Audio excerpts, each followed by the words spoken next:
Well, sympathy is such a difficult one. Well, what people need when they're in need, what they won't ask for, what they're saying they need or asking for that other people aren't giving them. I mean, I don't even really like talking about this because it sort of enters that arena of like these things that used to be like, oh, it's just normal and nice to want to comfort somebody. And now, you got bitches like me who are like, stop trying to fix me.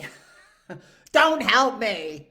Or the person who's like, don't open the door for me, I'm insulted, as opposed to another person who's like, yeah, open the door for me, it's a sign of respect. So there's so many different ideas going around about all this stuff. So I just like to put my 2 cents into the mix because at the end of the day, my 2 cents is worth just as much or little as anybody else's. But I do have some thoughts because of course, most of my thoughts and most of the things that I talk about here are just things that occur to me as a result of conversations I'm having with normal, everyday people. And so, a lot of times I hear people who are very, very nice say things that are really kind of self absorbed and mean. And it's not like they're trying to be that way, it's just that they're convinced that they're nice and they're expressing themselves like I'm sure most of us are, but then there's these little edges to what they're saying where I'm like, ooh, I would never say that. Ooh, it feels a little caustic. But underneath there's this prescription of like, I don't know, some general speak out there. Like, in other words, it's like really okay right now to bash certain groups because it's almost like their time has come and they deserve it. Um, so while I'm like being virtuous and saying really nice things about this one thing, over here I'm saying things that are really distasteful, really egregious. And I sit there and when I'm listening to people like that, I'm like, all right, like what do I need to be hearing here? What do I want to be listening to?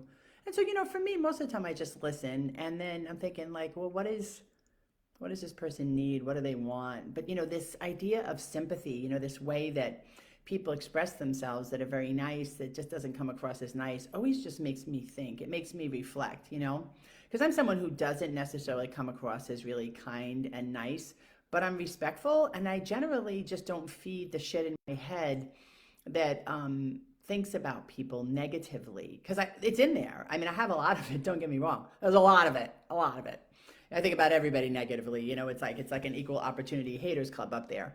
But I think the point is that if I'm actually going to be there to help somebody express sympathy, express condolences, be available, be supportive, I think the biggest thing I can do is to not think about what I think I should say, not think about what is going on in my head about how to help them, and really just ask them, like, hey, what can I do to help? Is there some way I can support you? Is there something? And I can't fake that. You know what I mean? I just can't fake it. I'm either empathic or I'm not. I'm either tolerant or I'm not. If I'm full of myself, like it's just, I can't be like, oh, hi, how are you? And, people know when you're vapid and full of shit. And that's why people get disappointed is because they know you're vapid and full of shit and they decide to trust you anyway. So, I think this is important stuff because there's a lot of people suffering, roaming around, needing to be heard, supported, listened to. I think it's important for me and for all of us to be a little bit more conscientious of how we're interacting with people who oftentimes don't know how to express what they need. And I'm not saying it's about move through the world and figure out what everybody wants and be constantly catering to that. That's not what I mean. I'm talking about just getting in touch with this more compassionate, connected person in yourself that's aware of what's happening with other people, that's aware of energy, that's aware of someone suffering. And you don't, being aware and being present to somebody is, for example, for me, a position of very high regard.